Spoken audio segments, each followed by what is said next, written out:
Menteri Koordinator Bidang Kemaritiman dan Investasi Luhut Binsar Panjaitan resmi melaporkan advokat yang juga aktivis Haris Azhar dan Koordinator Kontras Fathia Mauldiyanti ke Polda Metro Jaya Rabu 22 September 2021. Luhut juga menegaskan tidak ada kebebasan yang absolut dan semua kebebasan memiliki tanggung jawab. Kan semua itu tidak ada kebebasan absolut. Saya ingin ingatkan kepada publik ya, tidak ada kebebasan absolut. Semua kebebasan bertanggung jawab. Jadi saya punya hak juga untuk membela hak asasi saya. Jadi karena saya tidak melakukan itu, tidak ada. Dan saya sudah minta bukti-bukti, tidak ada. Dia bilang research tidak ada. Jadi saya menuntut. Jadi saya kira pembelajaran buat kita semua masyarakat.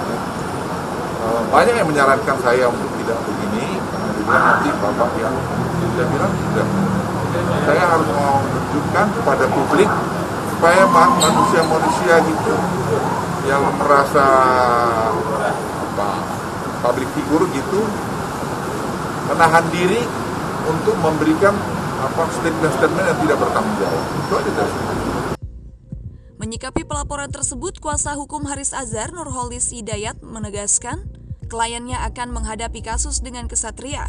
Ia menilai laporan Luhut menjadi kesempatan bagi klien dan aktivis HAM untuk membuka data seluas-luasnya terkait dugaan keterlibatan LBP dalam bisnis tambang Papua yang dinilai berdampak pada penderitaan rakyat Papua. Nah, tentu penggunaan upaya hukum ini, baik perdata ataupun pidana, bagi kami jelas ini sebagai sebuah judicial harassment, dan di satu pihak ini sangat disayangkan, tapi di pihak yang sama ini adalah kesempatan justru bagi kita untuk membuka seluas-luasnya data mengenai dugaan keterlibatan atau jejak dari LBP di Papua dalam Blok Wabu.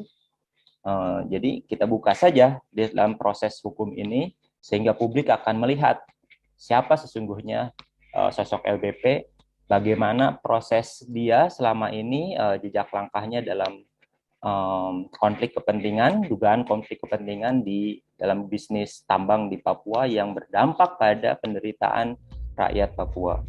Sementara, kuasa hukum Fathia Mauldiyanti, Asfinawati mengatakan sesuai Undang-Undang ITE Pasal 310 KUHP, pernyataan yang dilakukan untuk kepentingan publik tidak bisa dianggap pencemaran nama baik. Asfinawati menilai ada upaya LBP sebagai aparat pemerintah terkesan mengawasi dan mengkriminalisasi rakyat dan merupakan ciri dari negara otoriter. Karena itu, kalau kita kaitkan dengan dasar dari Undang-Undang ITE, yaitu Pasal 310 KUHP, maka disebutkan kalau untuk kepentingan publik, maka itu bukan suatu pencemaran nama baik.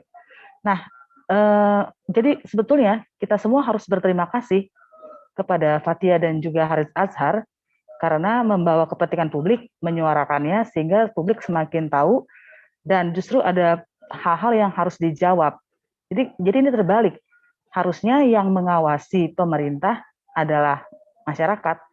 Jadi kalau yang mensomasi dan lain-lain itu harusnya masyarakat. Dan kalau ini kan terbalik. Artinya aparat pemerintah mengawasi rakyat. Dan bahkan kemudian mengkriminalisasi rakyat. Itu adalah ciri-ciri negara yang otoriter.